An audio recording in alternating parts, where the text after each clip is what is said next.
Hello again, everyone, and welcome to another edition of Sports Talk. I'm News Democrat and Brown County Press editor Wayne Gates with sports editor Wade Linville. So, Wade, what's on tap this week? Well, hello again, Wayne. And after missing out on spring sports in 2020 due to the COVID-19 pandemic, everyone is extremely excited about this spring season.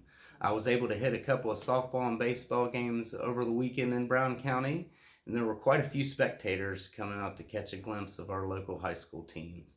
The Western Brown Lady Broncos hosted the Washington Blue Lions on Saturday.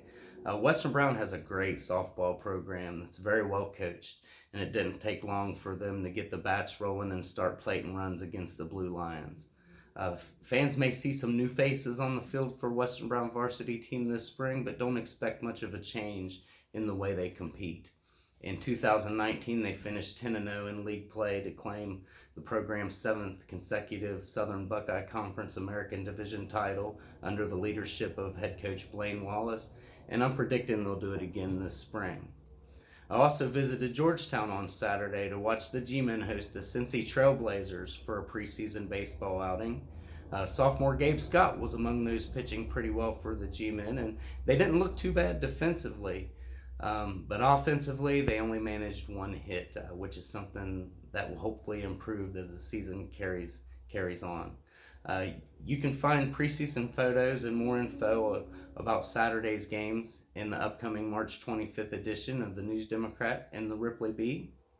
So, we have Fayetteville, Ripley, and Eastern as well. So, how are they doing? Yes, it's still preseason, so still early. And us not having a season last spring, still working on catching up with some of our local teams. Fayetteville looked to be strong in both softball and baseball this year, as well as the Eastern teams, both very good programs. As far as Ripley, we should see much improvement out of them on softball and baseball. Got a new coach coming in, Kerry Gray, for the baseball team, so exciting things happening there. And look for some track and Western Brown boys tennis coverage for this spring coming up as well in future editions of the News Democrat and the Ripley Bee. Well, one thing that you mentioned, and I'm sure that everybody's feeling the same way, I think people are really, really ready to get back to a normal life after all these COVID restrictions, and high school sports is a big part of that.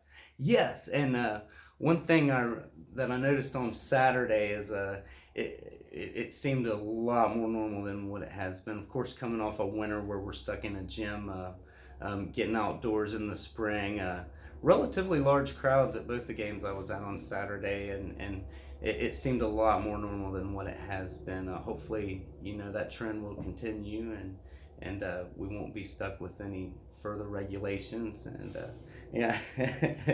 And people were social distancing, and when they did, the masks were off, but when in tight quarters with everyone, they kept their masks on and respected one another. So great things.